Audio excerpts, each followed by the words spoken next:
Zagreb je otvoren i tolerantan grad i takvim ćemo ga i dalje nastavljati i razvijati, a posebice što se tiče njegovih stvarnih građana koji ovdje žive generacijama.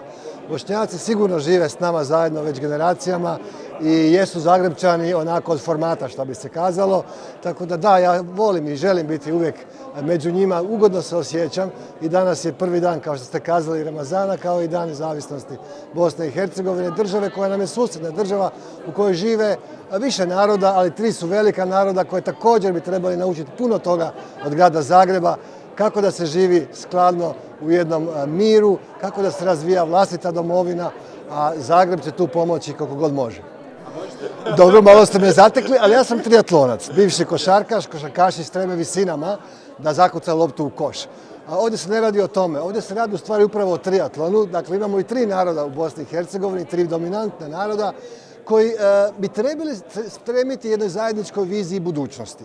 Čini mi se ponekad da to ponestaje, odnosno nedostaje, da svaki od njih ima neku svoju. Ja znam kako je i plivati, kako je i trčati, kako je i voziti bicikl. Ako niste dobar u sva tri sporta, ne možete doći do cilja. Jednako tako mislim, ako tri naroda ne uspiju naći jednu jedinstvenu viziju budućnosti svoje vlastite države, teško će im biti živjeti na tom putu, jer morate imati neku ideju kuda želite ići. Ne možete svaku svjetsku krizu ili domaću krizu pretvarati u sitno politikanstvo gdje pokušavate uhvatiti nešto bodova. I to ide za sva tri naroda.